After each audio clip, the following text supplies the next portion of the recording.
Are we live? Are we live? I think we are. The little green box did pop up and say that you are now streaming live. So welcome to all these 5 myths blocking you from accelerating your digital word-based strategy webinar. That's quite a long statement. And it's part of Zillio's Modernize and Migrate series. I think this is episode 3 and we're going to have to check with marketing how many other episodes we have. And Jeff, those glasses are great, my man. Yeah. So welcome to, what do we call this? Modernize and Migrate webinar series with Zillio. And in this series, we talk to industry experts about migrating your legacy ECM systems to Microsoft 365. On today's show, we've got, and Rob, I have no idea how to pronounce your surname. Please, can you tell us how to do that correctly? So if I do it in Dutch, it's Aaldijk. Aal, you know, is eel, right? And dijk, you know, the dams that we built to keep out the water. So my forefathers were fishing for eel, probably, next to that dam. Yeah, and we also have the directors of Zillio Americas, our usual ringleader, Jeff Willinger. Welcome to today's show. It is great to be here. And you almost got my last name correct. We're going with the soft G, Willinger. And a lot of people just call me J Willie. Yeah, but that's also your Twitter handle, right? Yes, my Twitter handle. Or you could also find me on Instagram at the real J Willie.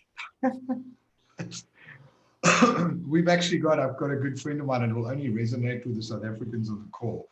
I've got a Francois Pina, who was the rugby captain when we won back in 1995. And I've got an Andre Fenter, who is also a rugby player, and it's always the same thing. Could the real Francois Pina please stand up? Just some webinar housekeeping. If you can't hear us, please use the dial-in information on the invite. We will be making this webinar available to you on demand for all attendees. I think the slides will be stuck on SlideShare. I'm not 100% sure.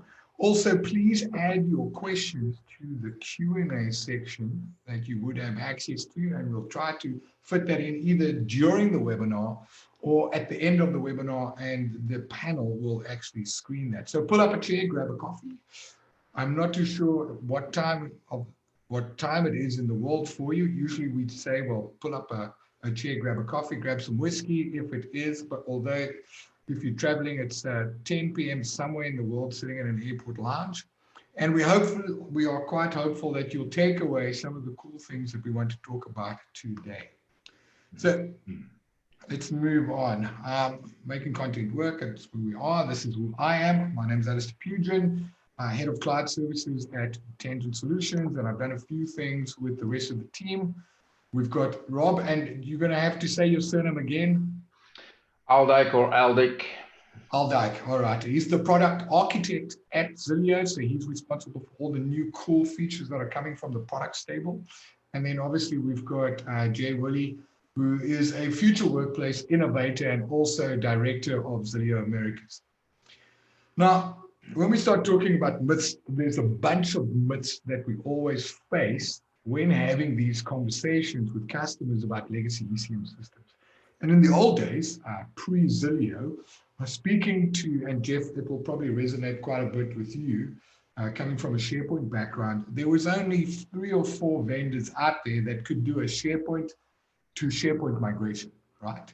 The AvePoints, the Metalogics, the ShareGates, and a few other ones like Simply Migrate and those guys. And we would generally have a conversation with customers about, you want to move from SharePoint 2010 to SharePoint 2013 or 2016, and these are the 3 tools that are available to you in order to perform these migrations.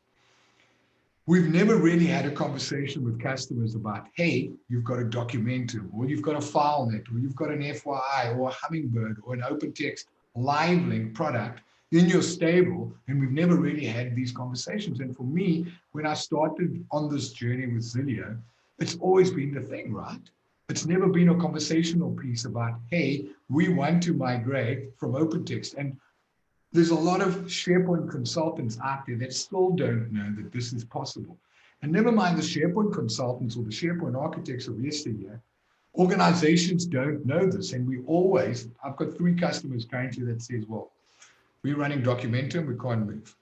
We're going to keep that there. We've got a Hummingbird implementation, we're going to keep that Hummingbird implementation there. We want to move to Office 365, and we're going to take our file shares across to Office 365, but everything that's in our EDRMS system or our DMS, we're keeping them. And you know, when they start with saying words like DMS or EIM, we know that that conversation is going to go somewhere. So the first myth, Rob, from your perspective, when customers are saying it is impossible to migrate from a legacy ECM system to Microsoft 365, I mean, how do you generally handle that? What are the conversations that you're having with customers regarding that? Well, it starts with acknowledging that there is always some reality behind the myth. So for sure, if you look at what use cases ECM, it says enterprise, right? So it already spells complex and with a very broad range of solutions on top of it, etc. So in practice, that is, well, to my surprise, sometimes not always the case. So certainly ECM investments have been huge, are still huge, licenses alone, maintenance, implementation. Do customers get the most out of it currently? Some cases I know, yes, it is the prime, especially in document intensive industries, insurance, banking, healthcare, etc. I know some pretty good examples of a very powerful use of ECM. However, with the advance of digital, of course, the demand for more modern, agile, user-friendly, not so hardcore, but just low entry kind of solutions has increased a lot. And also the pressure on online working, of course, especially with COVID, has surged the demand for very efficient online collaboration. And what you then see is that ECM configurations have evolved over sometimes 20 years, right? So they're not just serving collaboration, documents, authoring and review and approval and stuff like that. Old EDM, enterprise document management stuff. It's really about integrating with primary business systems, supporting primary processes in the business, etc. So what you typically see if you inventorize for any transformation out of ECM, you will have this ecosystem of integrations and all kinds of use cases that potentially you need to support in the new platform. So impossible? No, certainly not, because ECM to online modern cloud M365 platform has been performed, or first to the on-prem version of the same, right? We have examples of that. There's big resources companies in the world that done that in the past, banks, financial institutions in general.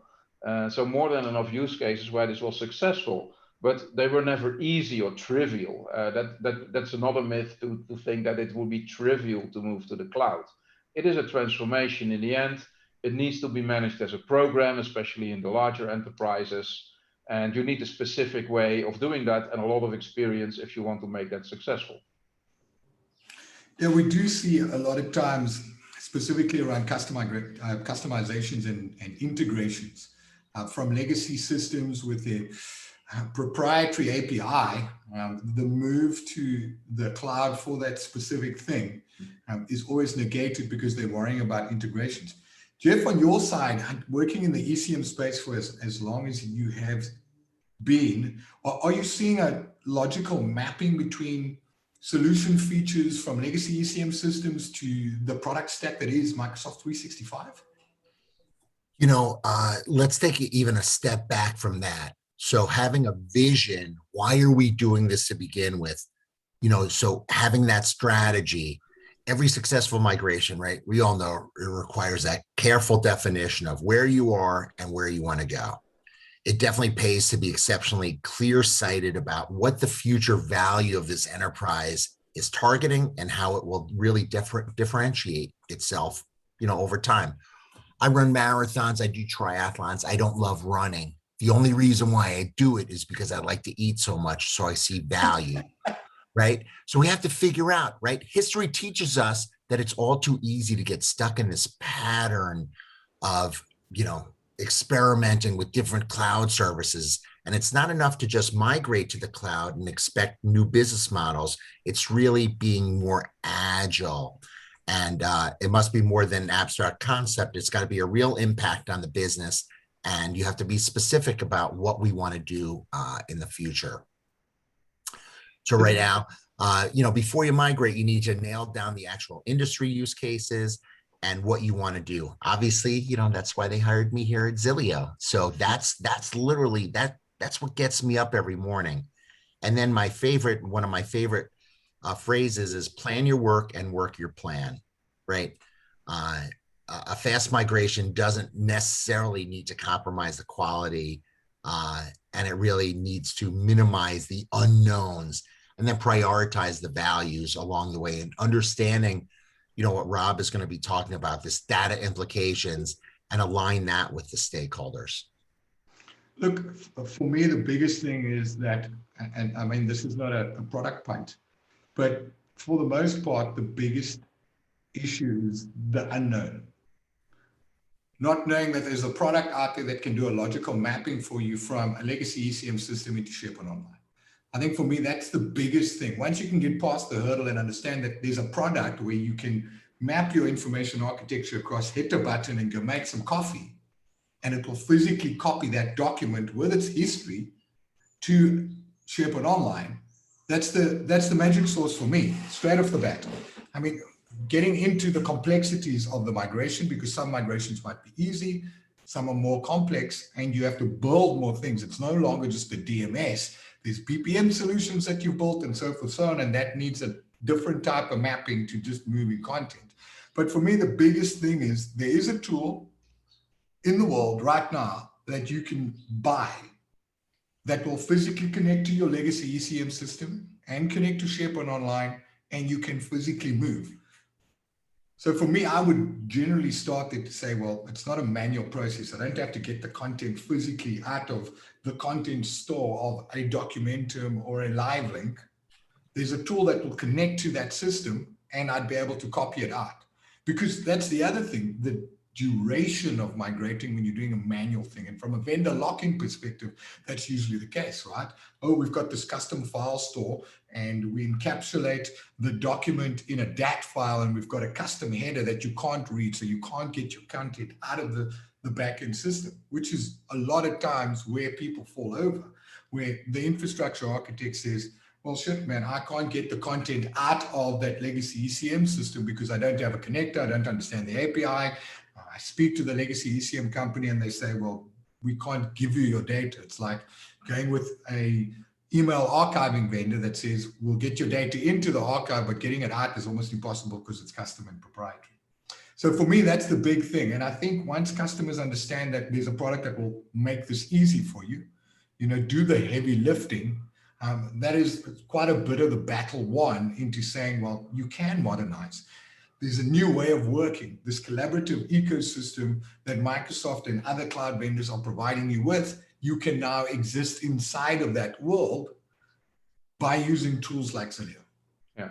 And one thing we found there by experience, Alistair, is, and you wouldn't expect it up front, but across these different solutions where you move from legacy to new, etc., the myth is actually that they are all so different, they're not comparable, right? And that in practice is not true. We found that actually you can map anything to anything. It's more, in essence, and that touches upon organizational change management immediately, it's the way of working that's been attached to the old platform that sticks. And it's very difficult for a number of people to think out of the box and start realizing what the exact impact of such a move would be for themselves. And I'm not sure if you've ever read the book Who Stole My Cheese, but I think it should be utilized in any transformation of this kind for everybody that's involved, and it will clarify a lot of things. I think we should make it a free handout in any project we do. Yeah. You buy the product, your entire deployment team will get a copy of Who Stole My Cheese, right? Check. But Jeff would probably lead with something like Simon Sinek, start with why, right? I mean, I'm a fan. I'm a fan. yeah, me too. Because it's about being innovative, right? And legacy ECM systems that doesn't give you that freedom of being innovative or being able to provide a collaborative ecosystem, because it's not a 20-year-old product. It's not Correct. built on 30 years worth of this is what a knowledge management environment needs to look like. It's changed, right? And you have to adapt. Organizations that don't adapt and don't change will get left behind. And talking about changing, I want to move on to the second myth, because once you get past this one, right, you say, well, there's a tool that will copy your entire content store, all 16 terabytes worth, into SharePoint Online. The next naysayer, the next myth that people come up with is, well, we bought this product for compliance. And we have this certification called DoD, and we need to remain compliant. So we can't move away from that because our auditors are saying that we need a DoD certified content repository and whatever other compliance regulations that are available to the industry that you are specifically in. And we'll touch on that in a couple of slides, but this is always the conversation, right? So Jeff, you spent a lot of time dealing with public sector or government organizations for your sins. And I'm sure compliance and regulatory compliance in healthcare and those sort of things have come up in the past. What have your experiences been around the whole compliance side of Microsoft 365 and why customers seem to think that it's not there? I always like it when customers, I'll be pitching or talking to a customer about a migration project, and they'll put security as like, later on in the project. And I think that you have to start security and compliance from day one.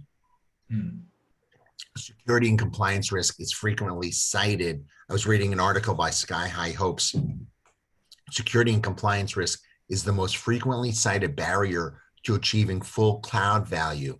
46% of clients placing it in their top 3 and 17% citing it as their top concern. That's a lot. In addition, right, the introduction of the strict data privacy regulations such as GDPR require serious thinking about planning around data and data security and privacy. So when we think about building the secure cloud, it definitely pays to be thoughtful around the data need, use, access, encryption, storage for now and in the future. Yeah. And I always bring up this slide when customers say, and there's an entire backend to this around the Service Trust Portal and Compliance Manager and the way Microsoft looks at compliance. And it's not just specific to, I've got a document sitting in a library somewhere that's going to make me compliant across the stacks. And it extends to the collaboration features inside of Teams. It touches the mail that you see, right? And a lot of times when I talk to customers about being compliant, they say, well, our environment is locked down and we don't allow external access to any of the documents in our document store, right? And then the first question I say to them, well, can you attach a file? Can you attach a file to an email? Yeah, we allow that as long as it's a PDF, so it's not editable, right? And then I go, well, your compliance is out the window there. You are not secure in any way, shape, or form if you are allowing them to download a document out of your content repository, be it Documentum or FileNet, and then uploading it to an email and sending it to the person, right? Because you can't share it internally. Rob, you've had some experience dealing with the EDM, the EDRMS type organizations that always throw that around, that talk about records management and compliance. Are these similar conversations that you are having with customers? Like Jeff said, nowadays it's almost a starting point sometimes. I recall the days where we had basically ventured into a discussion on adopting ECM or online collaboration or, well, in the old days, the on-prem SharePoint, etc., and always winding up with security and compliance discussions.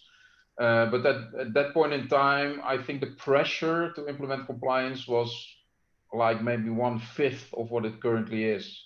and you put the standards up, and they are coming almost every day now. And it's very difficult, of course, for an organization to meet all those demands, and they sometimes try to get away with workarounds and what have you, just out of sheer lack of budget and people to implement all of this, let alone monitor and maintain and improve it.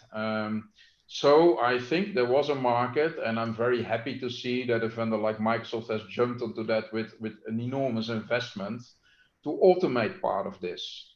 So I always look at, okay, which standards should be adopted? Is there something we can already kind of install, which then or activate or configure that will supply that? And then you see a differentiation between the more generic regulations that would apply to all businesses or to certain regions, you know, national, regional law, like the data privacy. Okay, there's still global differences there, but the European one, GDPR, can certainly not be circumvented for European businesses, and even local legislation is there.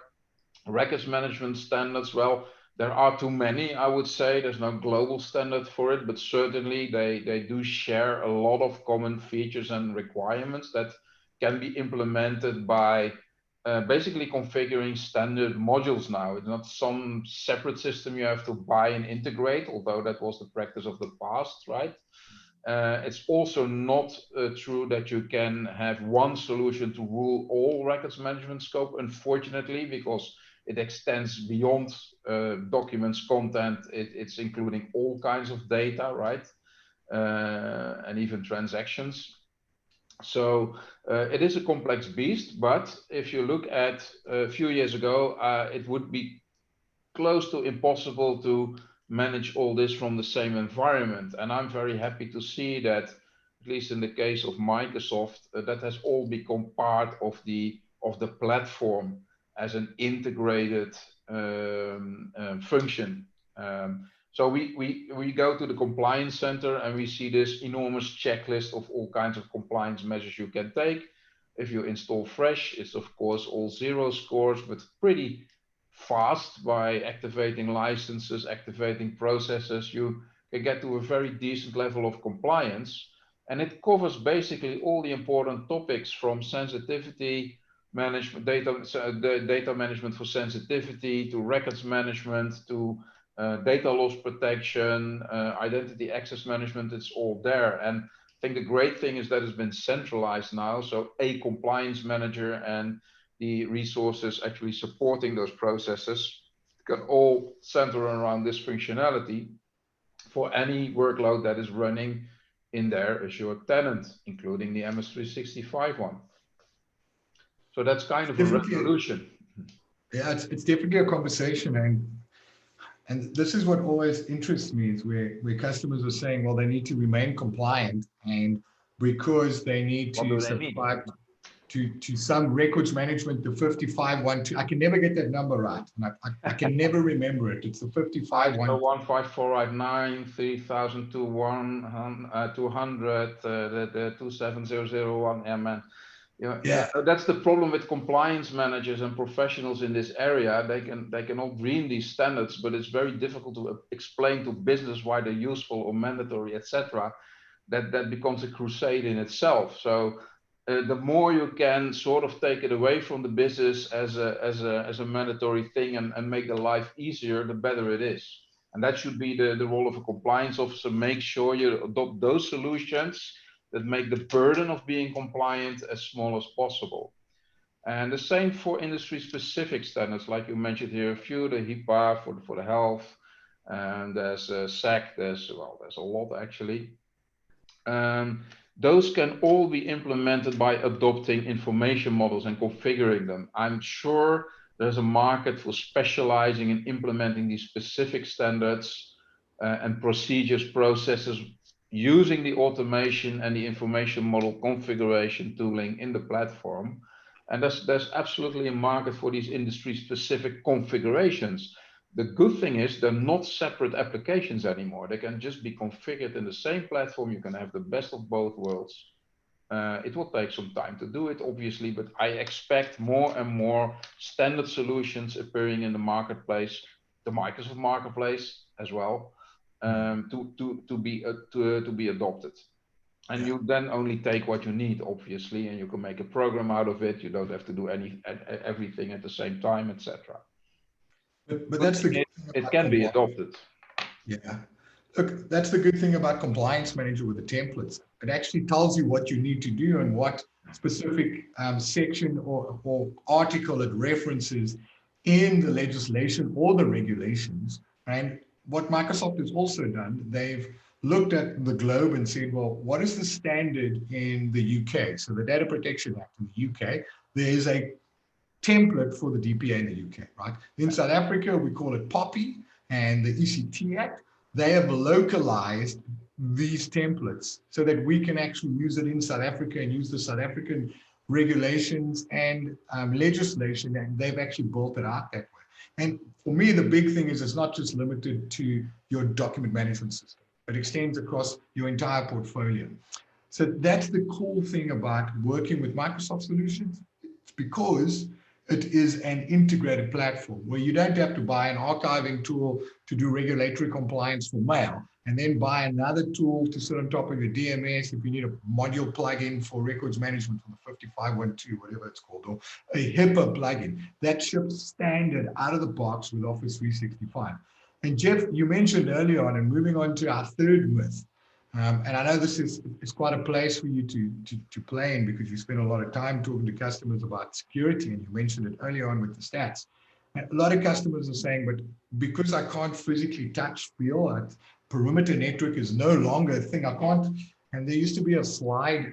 It was a meme that went around that was a half height. It was an image of a half height rack, and it says, in case of cybersecurity attack, break glass and pull out cable, right? Because you pull out the network cable, and that's how you thwart a cybersecurity attack on something in your building. And because people can't, I had this conversation with my girlfriend, was it my girlfriend's mother? Who was I speaking to? Can't remember, but no, it was my son's girlfriend's mother. And we had breakfast, and she wanted me to explain to her, what is this thing called the cloud? And I said, well, it's a computer in another building, right? Because that's all it is. And the minute I said that, she understood it. It's a computer. It's still a computer. It's not up in the sky, right? Sometimes underwater, but it's in another building. And then that clicked, and that's why she understood what the cloud is. And a lot of times, infrastructure people like to touch things, and they like to see the lights. And talking about the cloud is not secure, and that's also a barrier to entry. When we're talking to customers, they say, well, you can't guarantee my security. Jeff, you mentioned some numbers there around security, and it's such a big thing because a lot of times we see security and compliance being bolted together, yet they can operate separately. And when we look at what Microsoft is doing in the space, and they don't have that number on the slide, but they spend $4 billion a year just on security. That's not compliance, it's just on security. Jeff, what are you seeing today when customers are saying, well, the cloud is not secure anymore? You know, I remember when Microsoft first announced Viva, when they said, hey, you're all going to go to the cloud, this Azure cloud or Azure, depending upon where you're from. And people were just like, yeah, organizations, I heard them laughing. We're never going to go to the cloud. We're never going to go. And now they're going kicking and screaming. I want to say, Al, maybe you could correct me. Are there about 50% of organizations are there or have some type of hybrid approach to that? Do you know what the number is? How many organizations are in the cloud now? Not off the top of my head. I know they've doubled. That number's doubled over the last 2 years because of COVID. Microsoft said, I think it was in April 2020, Satya Nadella said they've achieved 2 years of digital transformation in 3 months because of COVID. So they've literally doubled. And it's no longer, are we going to the cloud, but when are we going to the cloud? Because they have to move, right? It doesn't make financial sense to remain on-prem in the modern workplace and security space, right? It literally doesn't make any sense. Moving a virtual machine across to Azure, for the most part, you've got to look at what the sizing is like and usage. But when we talk about modern workplace scenarios and modern workplace solutions, which encompasses enterprise content management and enterprise information management. It's a no-brainer. They've had to move. It's not like they have a choice anymore. And yes, hybrid could possibly become an end state for whatever the reason. It's no longer just a journey, but customers are no longer scared of moving. And the big thing here is for them to understand that the security that they have around mailboxes and the security that they have around running online meetings and running conferences and running webinars, the same securities can be extended and is extended by default to their document management solution, to their content repository where they're storing content, the way they've treated that legacy ECM system. And when we look at the stats around the intelligent security graph, I mean, this is what Microsoft faces daily, weekly, monthly, and yearly. Yeah, I mean, the cloud, I mean, to your point, the cloud could be much more than a secure proprietary data center, but security teams really need that skill set and tools to do so on each of the cloud platforms that the organization is using. Usually it's Microsoft Azure, the most secure cloud, right? So these leading organizations overcome that cloud security skills deficit by building security guardrails at the start and automatically fixing any sort of deviations from the control baseline and establishing kind of that lightweight, we haven't talked about the G word, right? That governance process to manage security, technology, and cloud evolution over time. So really, leveraging that security expertise of an external provider like Azilia and the cloud provider will be key to getting that cloud security right. And you got to get it right the first time. Yeah. Look, we talk about frameworks that it's not only come from Microsoft, both AWS and Google subscribe to a zero trust security framework where it talks to signal, decision, and enforcement. And this extensibility is not just about, I've got a mobile phone and I want to check mail and now I have to use a biometric signature to open up mail. But extends to your content repository as well. And being able to say, well, I can share with confidence because I'm applying an information protection policy that stops people from printing documents. I can email it to them, but they won't be able to print it. They won't be able to edit it. They can't forward it onto anyone. They can't strip out the information protection. Just that in its own, right? Forget records management. Just being able to apply a policy in flight makes it so much easier for us to worry or to negate the worry that most people struggle with on a daily basis because they don't know where their content is. If you think about what happened 3-4 months ago, where I'm sure Signal and Telegram got together and they spent some marketing money on saying that WhatsApp is not efficient from a security perspective, right? Because they wanted to grow their user base. But think about it this way, right? You've got WhatsApp for desktop. I can go into SharePoint and I can grab a document and I can literally drag it and upload it to anyone I'm talking to in WhatsApp. And based on the security principles implemented from a guardrail perspective, like you mentioned, Jeff, and I like the word security, well, guardrails is a thing, right? So security guardrails, you build these policies that's going to worry about, okay, if my user's sitting at home and they are now moving a document from SharePoint, in flight, I can apply an information protection policy that says, okay, we don't know who you're sending this to. I'm going to apply an information rights management on top of the document and making sure that the document's secure. And generally, if you are not worrying about identity and access management, from a holistic perspective, you're not going to get that experience. So when it comes to security for Microsoft 365 and more so OneDrive and SharePoint in this world that we're living in, it is more secure than your legacy ECM systems because it implements zero trust.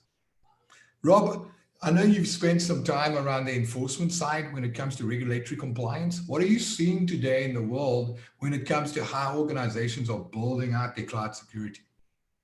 Yeah, so it's a constant evolution, right? It's kind of a rat race between internet criminals and the compliance and security officers and technology firms trying to beat them.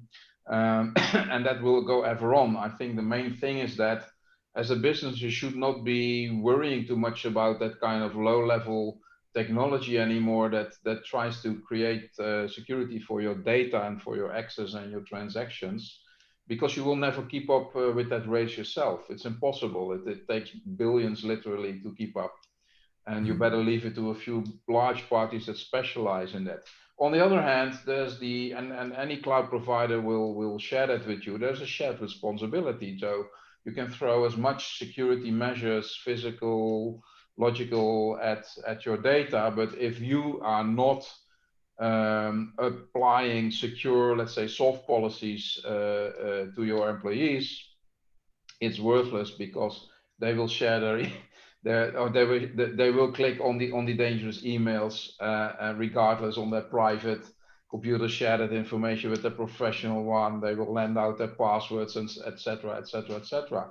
So you're still vulnerable in the last mile, and I think that's something you still will be responsible of as a business. But for sure, let's say all the hard parts you can easily leave to the provider, because they have such advanced technology now to support you with that. On the other hand, I think we should be wary of the fact that this should not make life difficult for any end user in the end, right? So some are already complaining on the multi-factor authentication, and I think the ease of use always should be top of mind, because I can now allow my laptop to be my token, right? So because I'm the only one using it, and its access is secured, I can use it as a token. So I don't have to use separate tokens or applications managing tokens, etc. per se. So you have to be smart about it, and all of the things will continue to evolve, and you have to review it for adoption, etc. But the good thing is it's there, and it's much more sophisticated than you could ever onboard yourself on premise. Yeah, and so let's just recap. We know that we are able to move content from a legacy ECM system into SharePoint Online with a tool. It's perfect.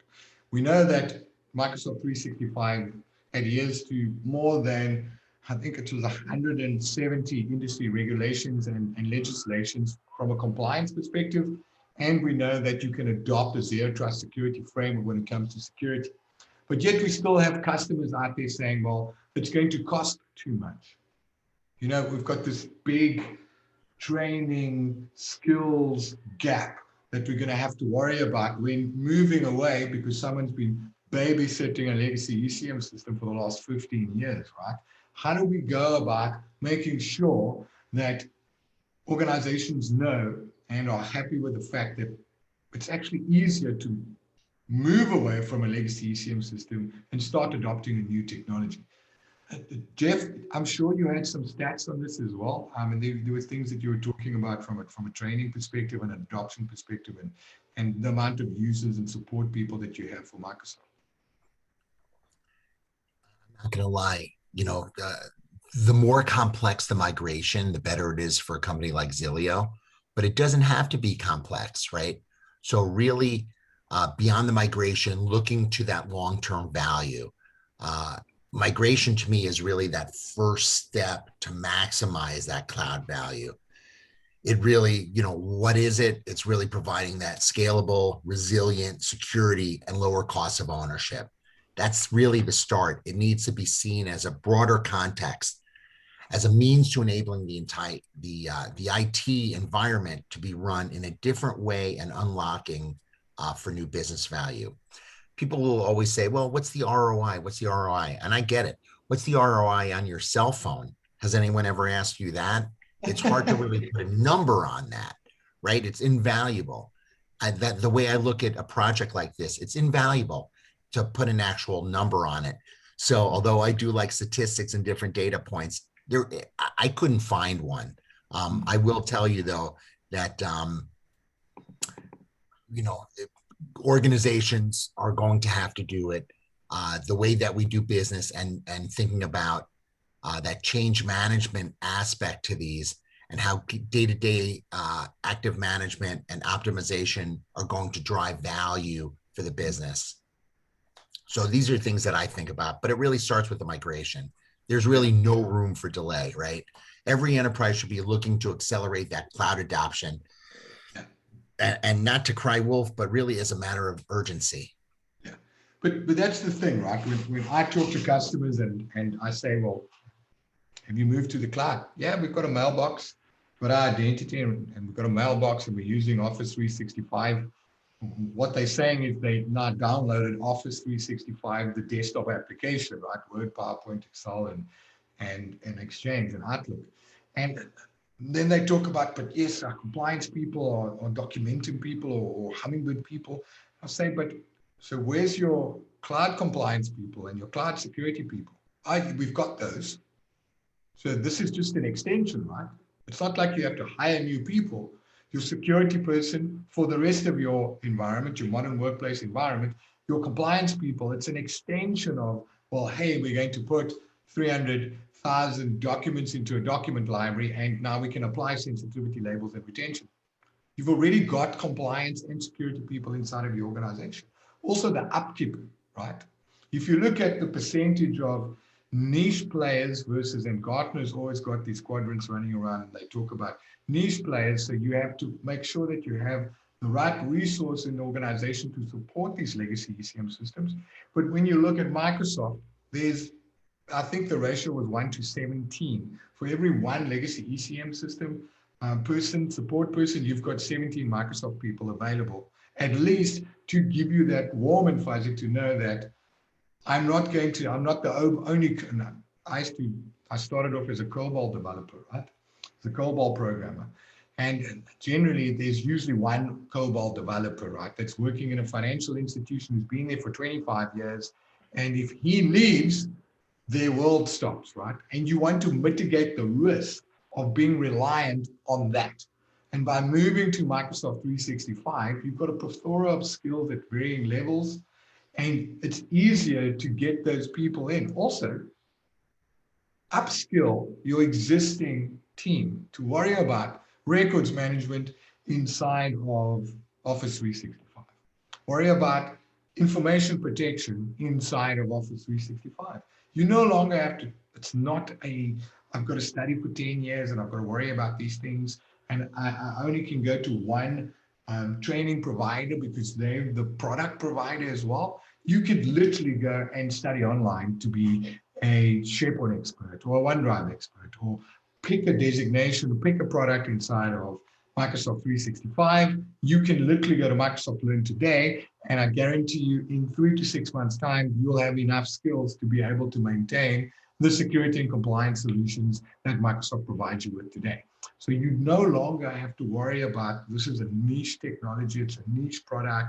There's 1,000 companies worldwide using it instead of the 300,000, 400,000, 500,000 companies that use Microsoft 365. So by being able to crowdsource the learning component of the technology, you can ramp up much faster. Rob, you spent some time talking to people about training, especially with Zillion tools, because we've got to train people to use the Zillion tools. Are you seeing customers having a similar experience where they are a bit worried about the cost of change? Well, this is one aspect, obviously, but I think when you acknowledge that I'm going to move to that platform all in, and I'm going to utilize as much functionality as there's there to basically support my enterprise information management. If that is your goal, then you will find that the completeness of features, etc., together with a much less steeper learning curve than what you may be used to with your legacy or your silo-based infrastructure, is helping you a lot in adopting the new way of working a lot faster. But as with all transformation programs, you should, of course, utilize not just training, but for sure the soft factors like relying on very, very strong communications, gradually introducing the idea that the way of working is changing and should change, etc. At the same time, that working life will be a lot easier because of the power and the ease of use of the new tooling. So the training will teach people obviously on how to use them, but the aftercare may even be more important. Create your job aids, make sure there's a capable support team that can answer any questions, onboard new people quite easily, so they will become predictive in the shortest possible time frame. Those are also key success factors. And what I've seen in especially the big adoption programs, is that the shorter you make the transition, the faster the adoption will work. If you do it half or you smear it across, I did 4-year migration projects. That's killing, man. Even if it's on a global scale, it's just too much because people will lose interest in the end, and they are forced to work with 2 or more systems for a long period of time at the same time, and it's never productive, obviously. So it's key that you do it fast, you do it well, you invest the right money into that. So if you talk about the cost perspective, you need a solid business case behind it anyhow, because if you leave out the things that you think are least important, like the org change management, it will never be a success. So the cost factor should be directly related to what it brings in terms of the adoption as well, because only through the adoption the full benefits will be reaped from that transformation in the first place. So moving on to, I think this is our final one, information architecture, right? So when we talk about legacy ECM systems, that's where we started, right? Identify the document and content types, identify the metadata that's associated with it, being able to categorize and classify content based on identifying what it is, going through some sort of verification queue where we eyeball the physical piece of paper and we go, this looks like an invoice, right?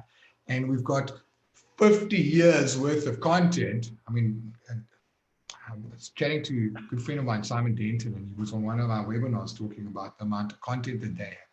And they're one of the few organizations in the world to actually request data trolleys or data boxes from Microsoft, 200 terabyte server that they literally ship, copy their content on, ship it into Azure because that's the amount of content they have. They have 100 years worth of content. And to rebuild your information architecture is always that. You've got an information architecture architect saying, well, we've built this universe on this legacy ECM system, right? It's got a categorization and classification schema. And we talked about lexicons and thesauri yesterday and all those big words that people like to throw around. How do we get past this problem, Jeff? Because I know you're very passionate about the new ways of working when we move into the M365 space, right? And we know that Microsoft has ushered in Project Cortex, and you've been very vocal about where this is going. Your opinions on how to overcome worrying about information architecture? Let me just make sure. Yes, I am off mute. None of us have done the on mute talking today. When I think of information architecture, I really think of, I'm going to kind of turn this a little bit upside down and think about elements of a great employee experience. Because at the end of the day, this trickle down effect to the employee is really going to be, why are we doing this to begin with, right? So Microsoft, at a number of the webinars that I've been attending, they sort of identified 6 elements of a great employee experience. Well-being, which we don't really talk about that much, but Microsoft has really been preaching that.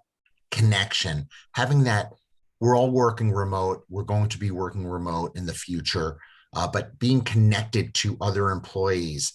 Obviously, I'm here in the United States, in Southern California. Rob is in the Netherlands, but I still feel very connected to Rob because we talk often, we collaborate quite a bit. Having that focus on what the key, what's our end goal, and having that purpose and being able to grow, and then empowerment so that folks like Rob, myself, or other colleagues are able to really get that fire in our belly. That's what gets us up every day. So I know I sort of twisted this a little bit, but really thinking about, why are we doing this? And then what's the end goal? Yeah, that part of the experiences component to Project Cortex and Viva, you've been very vocal about Viva and the topics experience and the insight side of Viva when you start looking at employee wellness and being able to measure the wellness of the organization based on how people are feeling in this Rona times that we're living in. It's very, very important, right? But coming back to what we were saying earlier on, how does Microsoft manage information architecture? Because in the old days, we remember the tag cloud from yesteryear, and we tag content with like a meta tag, And that's how we started driving search, the findability, right? A good friend of mine, Tracy van der Schyff, is able to, when she talks about search and how to find things, think about how you do a Google search, right? The second results page of Google is where all internet sites go to die, right? Because nobody clicks on the second page, right? Nobody does. But she's able to do a search for a Ducati Monster manual and come up with one result, right? So I don't know anyone outside of Agnes Molnar that spends all her life in search with the capability of doing that. So it's about the findability, but if we don't classify and categorize content correctly, you searching through, I've got one of 200,000 results, right? And with the advent of Project Cortex, and we're seeing, what is it called with, it's not topics, it's something else. I can't remember which one, which Viva part this is, but this is SharePoint syntax.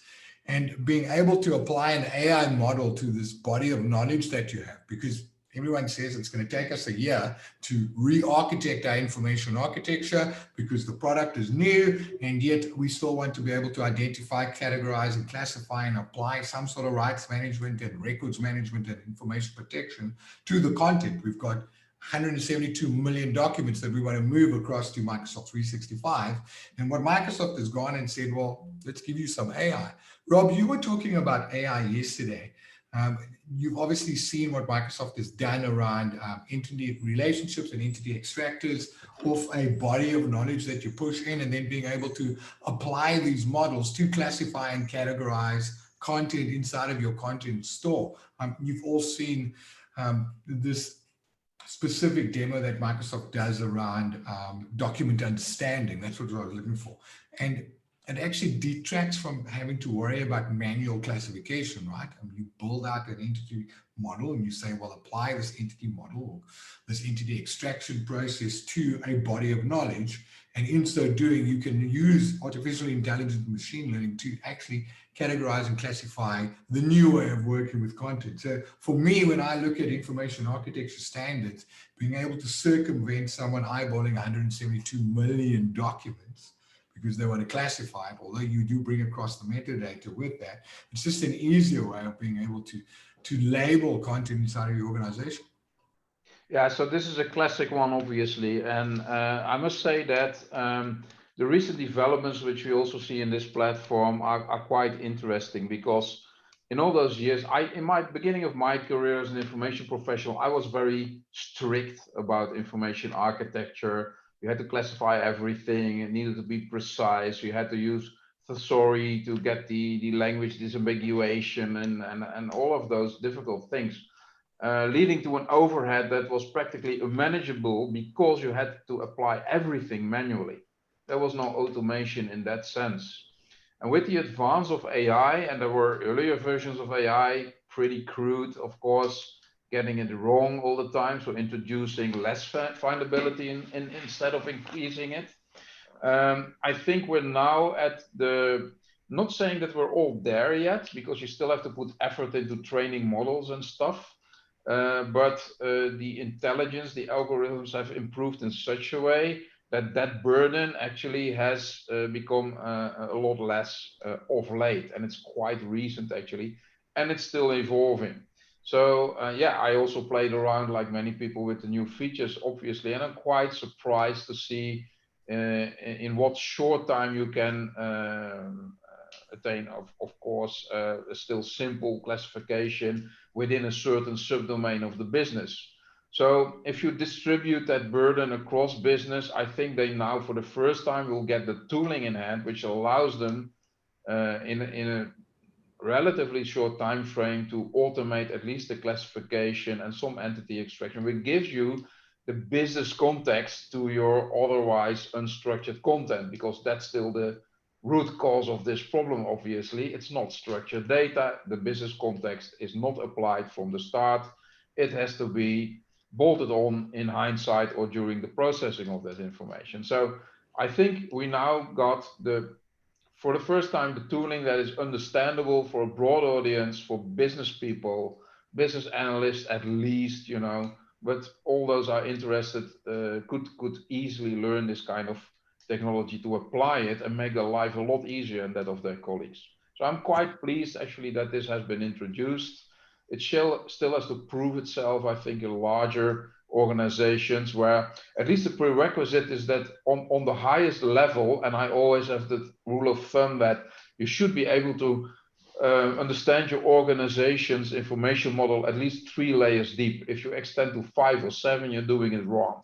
So if you're able to apply the 3 layers using this technology, you will be able to classify that information in such a way that should be relatively easy to retrieve and use in your operational processes. And moving on, because we are burning daylight and we've got 5 minutes left to wrap up. The 6th myth, the cloud is slow. We're not even going to spend time talking about how fast the cloud is, because it's no longer a thing. 10 years ago, maybe the cloud was slow. Today, the cloud is not slow. We're actually delivering this webinar to you from the cloud, and there's no audio breakup, and you're seeing the video as well. So anyone that says the cloud is slow is wrong. So what do we need to do, gentlemen? What do we need to do? And before we were talking about some lessons learned around lack of understanding, lack of knowledge, lack of being able to build out this new ways of working. But for me and Jeff, you were talking about this, and I've also picked this up from the model that Zilio uses from an engagement perspective when the customer says they're ready to go. And I've just made some notes here. So for me, coming back to what you were saying, Jeff, around planning. But before we can start getting into plans, we need to assess. You need to understand what you have. And working with customers currently around, they've got a open text content survey environment, and it comes with a bunch of modules, and they're using it for enterprise content management, not just for document management. They've got process management, which includes workflow and forms, right? So you need to assess, understand what you have, and then do a logical mapping to what the tooling is available to you in the modern workplace and security scenarios with Microsoft 365. Then from there, you can build out a proper plan to say, well, I've got 10 terabytes worth of content and I'm using it for workflow forms. I've got a bit of records management. I might have some enterprise search using a thesaurus because I'm using managed metadata to tag my content. I've got a classification schema. And being able to map that back to what Microsoft 365 provides you from a platform perspective, and then going into planning. And once you get into the planning side, you can physically then say, I've got the tool, I now want to do my logical mapping. This content that's sitting in this content store, this folder structure inside of LiveLink or inside of Documentum is now going to go into this site collection or even this team inside of SharePoint. From there, naturally, you want to train the users up because eventually you're going to switch over and move on to the new platform. And once you've got all of those things bolted out, you're going to hit that migrate button, right? And because you've got that model built out, it's easy to say, I know what I have, I know the content types, and this is my content store, and this is my information architecture, and I've logically mapped that now to the new architecture, the new content type, the new way of working. I can hit that migrate button and then go make coffee, and hopefully the migration goes smoothly. But there are dashboarding and there's exception reports as part of the tooling when we actually do that. So gentlemen, Jeff, from your side, final thoughts on your top 5 tips for success when it comes to debunking the myths? You know, Al, you touched on some great points today. The things that customers are really challenged, okay? And we touched on it before. Information overload, right? Reading and classifying those large sets of documents is super low volume and a super low value when it comes to employee time. Lost knowledge. Unclassified information is either lost or lacks required security and compliance. Finding the right information. We talked about search a second ago. Knowing where to search for what and which search results it's a major challenge in every organization. And then loss in productivity, using multiple tools to drive context switching, drains productivity, and obviously creates frustration. So sort of overcoming those challenges and then relate it to your migration strategy and thinking about this from day one is really going to make a successful migration project. Thanks. Rob, from your side, some closing thoughts? Sure. Yeah, I think all in all, I do feel with those organizations, if they're not a startup that's fast growing and creates everything from scratch without having to do with legacy, it could be quite a challenge to think about what does this transformation mean for me, kind of acknowledging that it's a necessary thing to do. The good news is it's possible, it's doable, but also it has been proven to be worthwhile. It's the only thing is, don't think about it too much anymore. It's high time that you started to plan for it. All right, and that's a wrap from our side. Thank you very much for a slide. Not there we go. Click too fast. Thank you once again for joining us today. We'll reach out to everyone. If you're looking to get hold of Jay Willie, just to go onto Twitter and Instagram, the real Jay Willie. I mean, on Twitter, it's Jay Willie. Rob, I couldn't find your Twitter handle. Are you a social media? I have my name is Search Finder. It's a pun. Okay. I will send it to you. You can add it. Okay, great. If you have any questions regarding conducting compliant migrations, it's something that we also spend a lot of time talking to customers about. If you need to reach out to me, you can get me at Alistair Pugin on all the social media platforms, the Twitterati and the interwebs. And please follow Jay Willie. He is not only a guy that talks about ECM, it's actually quite cool what he does. So please follow him on the Instagram as well, on the gram, like they say. And we'll catch up with you. Hold on, we've got some questions. Are there some questions? Oh, there we go, Search Finder. We can find Rob at Search Finder, S-E-R-G-E, Finder on oh, okay, what's changed? Which one is it, Rob? There's 4 different ones. Is it S-E-R-G-E Finder? Because that's what I'm seeing. I saw I was only broadcasting to the panelists. I now broadcast to panelists and attendees, and that made my first typo of the day. All right. There you go. All good. Well, thank you everyone for spending time with us today.